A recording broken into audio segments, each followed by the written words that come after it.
Alors dans cette exposition, les visiteurs vont avoir un aperçu des arts du Pacifique dans leur entier, dans tout l'ensemble de la région, une région qui couvre un tiers de la surface du monde, que nous avons voulu présenter à la fois dans toute sa diversité et pour tout ce qui la connecte. La région est immense, les expressions sont multiples et ont évolué énormément au cours du temps. C'est aussi ce dynamisme que nous avons voulu mettre en avant dans l'exposition. Donc vous allez avoir tout au long de l'exposition des clés de compréhension qui vous sont données par les thèmes des sections et aussi par une certaine chronologie que nous avons voulu conserver pour donner une idée aux visiteurs de cette évolution extraordinaire, de cette résilience des cultures du Pacifique à travers les siècles.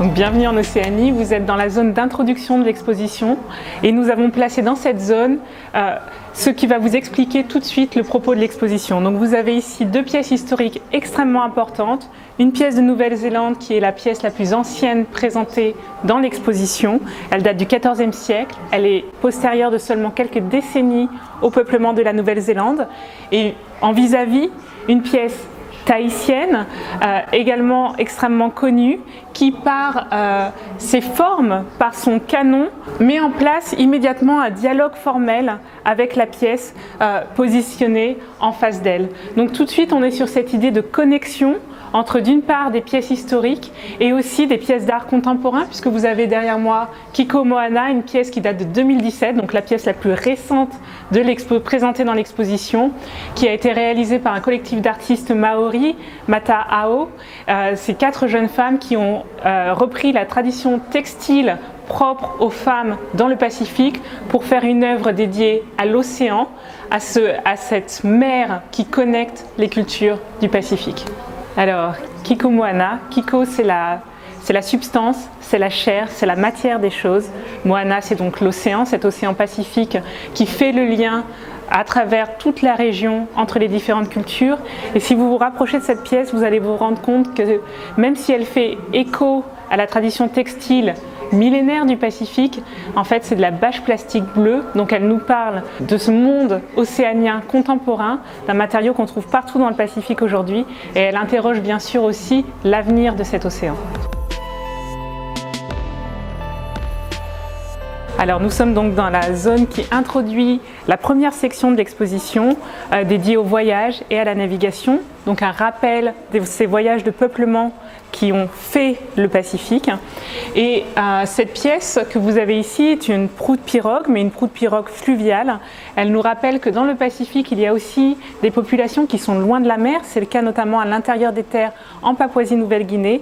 Mais ces populations sont néanmoins connectées à l'eau et notamment aux rivières qui jouent un rôle fondamental à la fois dans leur subsistance et dans leur imaginaire. Et nous avons ici donc une proue de pirogue qui présente une tête de crocodile, ce crocodile qui est considéré comme un être primordial, un ancêtre pour les populations du moyen sépique Yatmoul. Et là où on a voulu montrer toute cette diversité de l'imaginaire, c'est que même si nous sommes à l'intérieur des terres ici, nous avons des gens qui considèrent leur territoire comme une île qui reposerait sur le dos de ce crocodile primordial. Vous avez également ici 6 dessins, des dessins qui permettent tout de suite de montrer que dans cette exposition, toutes les œuvres présentées, y compris les pièces graphiques historiques, les pièces de mise en contexte, sont le fait d'artistes océaniens. Toutes les pièces présentées dans l'exposition sont réalisées par des artistes du Pacifique. Alors nous sommes ici dans la zone dédiée à la navigation. Cette navigation qui fait partie du quotidien des populations du Pacifique, mais aussi nourrit leur imaginaire. Et ce que nous avons voulu montrer avec une pirogue de ce type, qui n'est pas une pirogue avec laquelle on navigue, mais qui est une pirogue votive, une pirogue dite parfois des âmes, c'est que la pirogue est aussi un véhicule entre les mondes, entre le monde des vivants et le monde des morts, par exemple. Et ici, nous sommes face à une pirogue de l'ère Asmat, en Papouasie occidentale, qui représente en fait le voyage des défunts vers l'au-delà Asmat, qu'on appelle Safan. Et ces défunts que vous voyez dans la pirogue sont accompagnés d'êtres mythiques et aussi de tortues qui sont des représentations de fertilité. Donc tout ce qui va permettre à la société de continuer à avancer, continuer à prospérer. En face de cette pirogue, nous avons mis d'autres objets de navigation, mais qui sont aussi des symboles identitaires, des marques de statut dans bien des cas, et des pièces historiques extrêmement importantes. Vous avez par exemple ici une série de 3 pagaies Hoé de Nouvelle-Zélande. Celle qui est le plus à droite est une pagaie un peu plus récente, mais les 2 premières ont été collectées par Cook. Il s'agit du premier exemple connu au monde d'un type de décor peint qu'on appelle Ko-Fai-Fai, autrefois réalisé, comme c'est le cas ici, à l'ocre rouge, mais toujours utilisé dans les arts de Nouvelle-Zélande aujourd'hui. Nous nous arrêtons quelques secondes sur une pièce qui n'est pas une œuvre, que nous avons néanmoins mis en exposition, parce qu'il s'agit d'une pierre qui a été utilisée lors des cérémonies d'ouverture de l'exposition, donc des cérémonies de bénédiction qui ont permis à l'exposition d'être présentée dans les meilleures conditions possibles, qui ont permis aussi au musée du Quai Branly de montrer tout le respect que nous avons pour ces cultures et ces populations qui se sentent apparentées aux pièces présentées ici. Donc, pourquoi cette pierre? Cette pierre parce qu'au moment où l'exposition s'ouvre à la Royal Academy à Londres à l'automne dernier, est aperçue dans la Tamise une baleine, un beluga, une baleine blanche. Les baleines sont extrêmement rares, évidemment, dans la Tamise. Elles sont, dans le même temps, extrêmement sacrées dans beaucoup de populations, dans beaucoup de cultures du Pacifique, y compris pour les Maoris de Nouvelle-Zélande qui y voient la présence, la manifestation d'une présence ancestrale et d'une approbation ancestrale à la tenue de cette exposition. Au moment des cérémonies de clôture, ces mêmes dignitaires maoris sont allés chercher dans la Tamise une pierre qui représente la baleine et cet esprit propre à l'exposition qu'on appelle Mori en maori. Cette pierre a été symboliquement transmise au musée du Quai Branly. Elle a été utilisée pendant la cérémonie d'ouverture ici au musée et il nous a été demandé à ce qu'elle soit conservée avec les pièces tout au long de l'exposition. Nous avons choisi de l'exposer pour montrer une fois encore la vitalité de ces cultures. Alors nous sommes dans la zone dédiée aux ancêtres et aux divinités et ici vous avez un thème en fait, le thème de la féminité et de la masculinité comme 2 principes complémentaires qui permettent aux sociétés du Pacifique comme à toutes les autres de prospérer, de s'affirmer, de se développer. Donc ici en particulier 2 figures d'ancêtres qui sont, comme on peut le voir avec les encoches en partie supérieure, des éléments de maison, des poteaux, et qui représentent un couple d'ancêtres, un homme et une femme, pour exprimer donc la complémentarité de ces 2 principes, mais des figures qui sont aussi exceptionnelles par leur polychromie, merveilleusement bien conservée, et dans laquelle on trouve en particulier ce pigment bleu qui en fait est un agent de blanchiment du linge, qu'on appelle souvent le bleu lessive, et que les artistes du Pacifique ont très volontiers incorporé dans leurs pièces. C'est le cas par exemple avec la pièce conservée au pavillon des sessions qu'on appelle l'homme bleu qui est entièrement recouverte de ce pigment.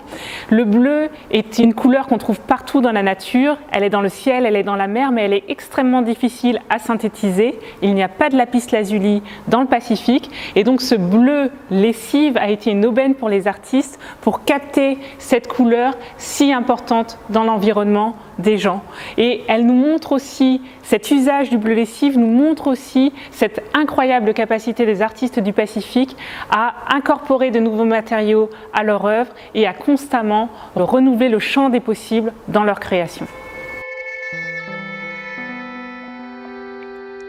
On sait qu'il y a eu plusieurs vagues de peuplement, la première probablement vers moins 45 000, moins 40 000, des hommes préhistoriques qui ont franchi la mer qui séparait 2 plaques continentales, celle de Sunda qui correspond aujourd'hui à l'Asie et de Saoul qui correspond aujourd'hui notamment à la Papouasie-Nouvelle-Guinée et à l'Australie.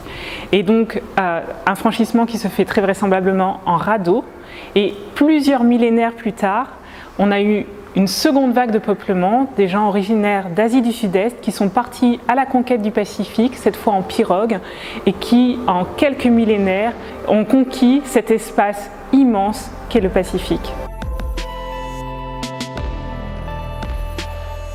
Je suis en face d'une sculpture, une sculpture assez peu connue du grand public, très connue des spécialistes puisqu'il y en a une au monde. Elle est normalement conservée au musée de Leipzig en Allemagne. Et il s'agit d'une figure d'un ancêtre divinisé dont le nom serait Popua. La chose incroyable avec cette figure, c'est qu'elle vient d'un tout petit atoll qui s'appelle Nuku Manu, qui fait 4 km², sur lequel il n'y a pas d'arbres. Et donc, les gens utilisaient pour construire leurs pirogues, mais aussi pour faire des représentations d'ancêtres comme celle-ci, du bois flotté. Et donc, on est face ici donc, à une sculpture taillé dans un morceau de bois flotté, un morceau qu'on peut imaginer être un tronc d'arbre entier, et on voit dans cette sculpture que la forme de cette pièce de bois a été conservée, comme s'il y avait également un respect du matériau. Quand on est sur un atoll comme Nuku Manu et qu'on voit arriver à un morceau de bois de cette dimension, on est évidemment dans quelque chose d'exceptionnel, tout à fait apte à représenter une divinité.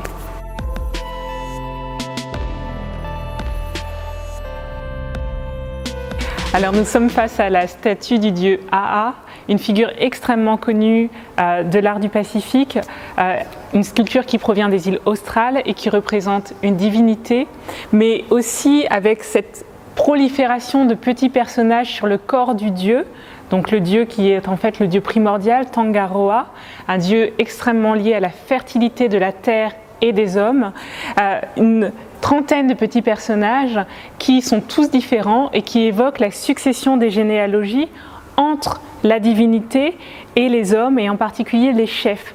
Les chefs pour lesquels cette sculpture servait également de reliquaire, puisqu'on suspecte qu'il y avait à l'intérieur de cette figure, qui est en fait une boîte, un coffre, probablement les os d'un chef, ses os longs et son crâne.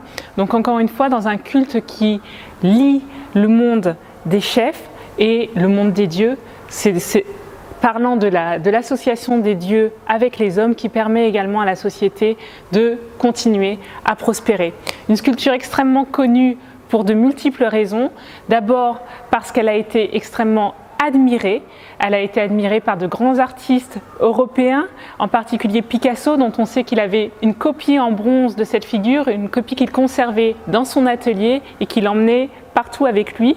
Henry Moore également avait 2 copies de cette figure, et une sculpture qui est très connue parce qu'elle nous parle à la fois des cultes pré-chrétiens et de cette transition vers le christianisme qu'ont vécu les populations du Pacifique, y compris aux îles australes. Une sculpture qui est donnée par les chefs des Australes à un missionnaire et néanmoins conservée, immaculée certes, mais conservée et honorée d'une autre façon depuis des siècles.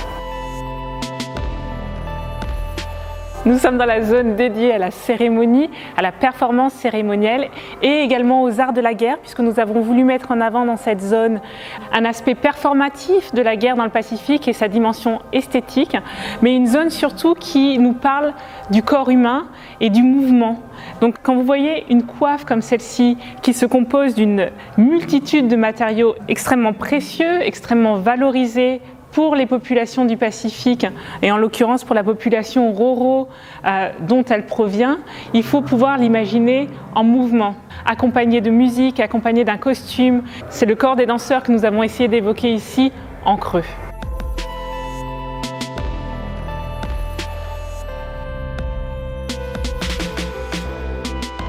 Alors nous sommes dans la zone dédiée aux échanges et à la valeur, puisque ces 2 phénomènes sont absolument liés dans le Pacifique. Les choses n'ont de valeur que par les relations qu'elles créent et qu'elles permettent de maintenir et de développer. Et quand on est un chef dans le Pacifique, on doit être capable de créer des alliances solides et de montrer ces alliances, notamment à travers les ornements corporels qu'on porte, qui incorporent des matériaux précieux, souvent venus de loin, qui nous parlent de tous ces échanges dont le chef est capable. Et donc vous êtes ici face à 2 objets qui viennent de Hawaï et qui sont une cape et un casque de chef. Quand le chef hawaïen portait de tels ornements, il était littéralement comme les dieux, puisqu'il existait également des figures de dieux couvertes de plumes. Donc cette filiation entre les chefs et les dieux est évoquée ici, mais également la capacité du chef d'avoir un réseau tel qu'il peut réunir des matériaux comme cette multitude de plumes sur ces ornements corporels. Donc, pour vous parler par exemple de cette cape, qui est un exemple extrêmement important historiquement, puisqu'elle appartenait au roi Liholiho Kamehameha II. Le roi l'emmène avec lui en Angleterre dans un voyage officiel, vraisemblablement avec l'idée d'offrir cette cape au roi d'Angleterre George IV, qu'il malheureusement ne peut pas rencontrer puisqu'il meurt de la rougeole avant d'avoir rencontré le roi. Mais la cape reste en Angleterre et rentre à ce moment-là dans les collections anglaises. Nous sommes face à un objet qui a connu de nombreuses réparations. Ça, dans le Pacifique, c'est vraiment la marque d'objets importants, un objet qui a été porté par plusieurs générations de très grands chefs hawaïens et qui a notamment la spécificité d'être doublé d'un tapa, un magnifique tapa qui nous parle justement de cette évolution au cours du temps d'un objet central. Je vous dis deux mots sur le casque qui n'est pas dans le catalogue, qui n'était pas présenté à Londres puisqu'il vient des collections du musée du Quai Branly, mais que nous avons souhaité placer ici dans la perspective de la cape pour donner une idée de ce à quoi pouvait ressembler un chef hawaïen ainsi vêtu, ressemblant à un dieu et tout puissant de ses relations. Nous sommes dans la dernière salle de l'exposition, la salle consacrée à la mémoire et aux pratiques et aux défis contemporains. Donc à cette capacité qu'a eu le Pacifique tout au long de son histoire de s'enrichir de son passé et de son expérience pour continuer à progresser. Un thème qu'on retrouve aussi énormément dans l'art contemporain du Pacifique aujourd'hui et en particulier dans ces œuvres que vous voyez autour de moi qui parlent à la fois des pratiques mémorielles, de l'art cérémoniel lié notamment aux funérailles et un certain nombre de pièces contemporaines qui nous parlent de ces pratiques de mémoire et de renouvellement, du fait de faire face au passé pour avancer vers le futur. Vous trouverez en particulier la dernière pièce de cette exposition qui est présentée derrière moi, est un poème de Kathy Jetnil Kijiner, une artiste des îles Marshall, connue notamment pour son allocution en 2014 au sommet des Nations Unies pour le climat, sommet au cours duquel elle s'était adressée à la foule, avait récité un poème dédié à sa fille dans lequel elle lui disait « N'aie pas peur, nous n'allons pas perdre nos îles ». Dans ce poème-ci, présenté donc en dernier dans cette exposition, ce poème date de 2012, Cathy parle déjà de ces menaces qui pèsent sur les îles et en particulier sur les îles Marshall qui sont des îles basses extrêmement vulnérables face à la montée des océans, face à la montée du niveau de la mer et au changement climatique. Et elle nous fait un portrait tout à fait intime, poignant de cette vie sur les îles pour nous donner une idée de tout ce qu'il y a à perdre si on laisse ces changements prendre le dessus. Et c'est pour ça que nous avons voulu placer cette pièce en dernier. C'était la première à Londres. Nous avons voulu ici qu'elle soit la dernière pour que les gens sortent de l'exposition avec ces mots en tête. Nous ne voulons pas partir, nous n'avons jamais voulu partir et nous ne sommes rien sans nos îles.